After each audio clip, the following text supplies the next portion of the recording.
Mrs. Gandhi, how tense is the situation on your frontiers with Pakistan? It's very serious indeed. The two armies are confronting each other. And of course, shelling has been going on for quite some time, even before I left. Do you really think it's possible that Pakistan would attack India with their present internal situations?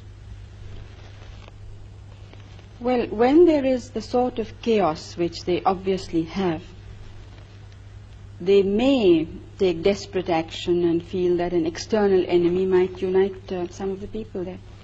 What about you? Is there a situation in which you might attack Pakistan? Well, I hope not. India has always tried to be on the side of peace and negotiations and so on. But of course we can't endanger our security in any way. Do you frankly expect to see war with Pakistan soon? It does look to many people as if it's inevitable. I don't think one can really give an answer to a question of this kind.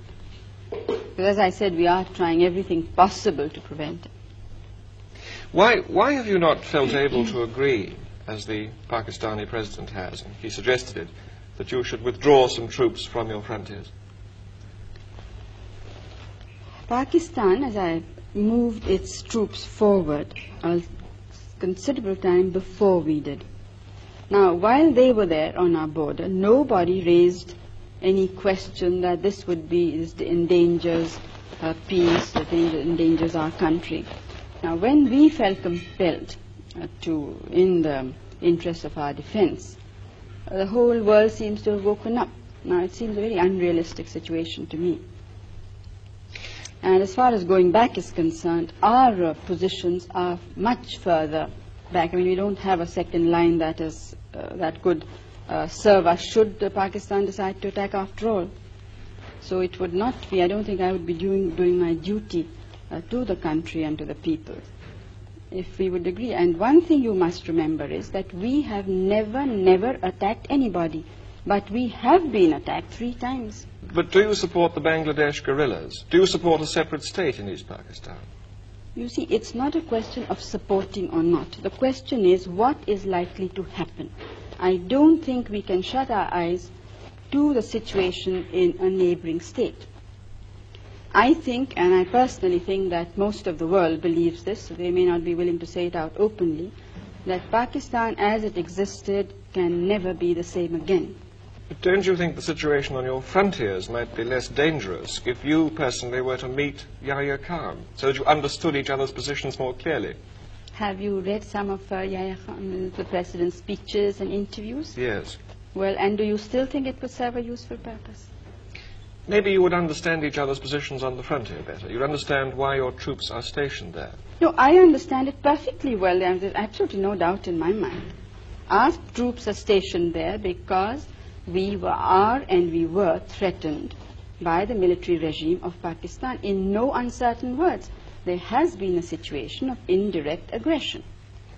And I don't think that you could point out to me any other head of government who in the present circumstances would have been so restrained, when the entire country is not restrained. I mean, it is great difficulty that we are holding the situation.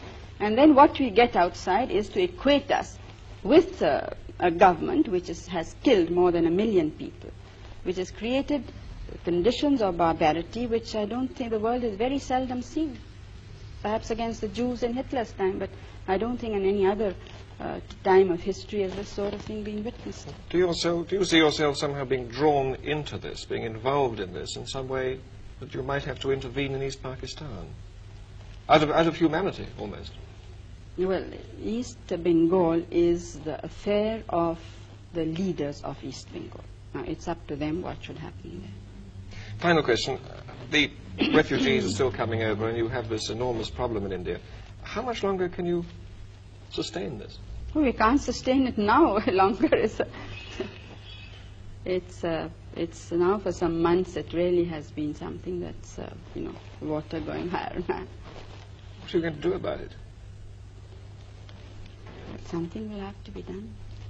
Well, one thing I must say, that I'm absolutely determined that all the refugees of all religions must go back We are not going to absorb them in our population. Would you have necessarily put them back by force? Well, I'm not jumping bridges before I come to them, but I'm only sure of this, that they have to go back.